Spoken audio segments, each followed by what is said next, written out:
បើសួស្តីបងប្អូនទាំងអស់គ្នាសម្រាប់ថ្ងៃនេះខ្ញុំមាននៅអត្ថបទមួយដើម្បីចែករំលែកជួយទៅកាន់បងប្អូនយើងទាក់ទងជាមួយនឹងការសម្រេចកាមបើទាក់ទងជាមួយនឹងការសម្រេចកាមនេះមិនមែនជារឿងមួយដែលអាភាសសម្រាប់បងប្អូននោះទេជាចំណេះដឹងមួយពាក់ព័ន្ធជាមួយនឹងសុខភាពបាទអញ្ចឹង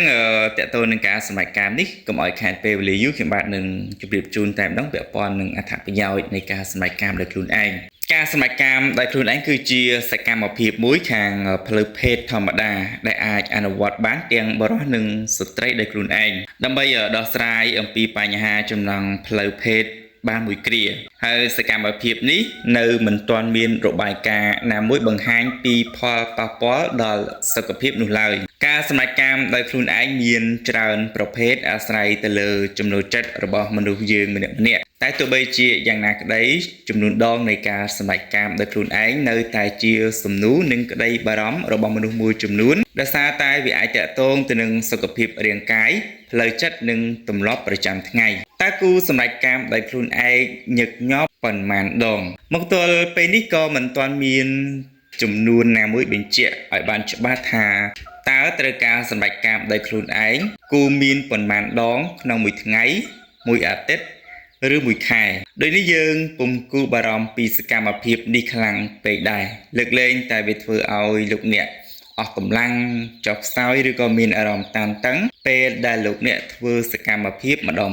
ចំណុចដែលលោកអ្នកគួរកត់សម្គាល់មួយទៀតប្រសិនបើការសម្រេចកាមបង្កើតជាទម្លាប់ធ្វើឲ្យយើងតែងតែចង់ធ្វើការសម្រេចកាមដោយខ្លួនឯងចង់រួមភេទខ្លាំងចង់រួមភេទជាមួយនឹងមិត្តភ័ក្តិនិងដៃគូខ្លាំងនោះលោកអ្នកអាចនឹងទៅជួបពិភាក្សាជាមួយនឹងក្រុមគ្រូពេទ្យបានប្រសិនបើវាជាទម្លាប់ដែលលោកអ្នកគិតថាពិបាកនៅក្នុងខ្លួនរបស់លោកអ្នកសូមស្វែងយល់ពីអត្ថប្រយោជន៍នៃការសម្រេចកាមដោយខ្លួនឯងពាក់ព័ន្ធនឹងការសម្រេចកាមដោយខ្លួនឯងគឺអ្វីត្បិតតែមិនទាន់បានរកឃើញពីផលប៉ះពាល់ធ្ងន់ធ្ងរនៅឡើយទេប៉ុន្តែវាបានផ្ដល់ផលប្រយោជន៍ខ្លះមកជើងវិញដូចជាទី1គឺជួយឲ្យកាត់បន្ថយភាព stress តានតឹងបាទទី2មិនបារម្ភរឿងមានផ្ទៃពោះទី3គឺ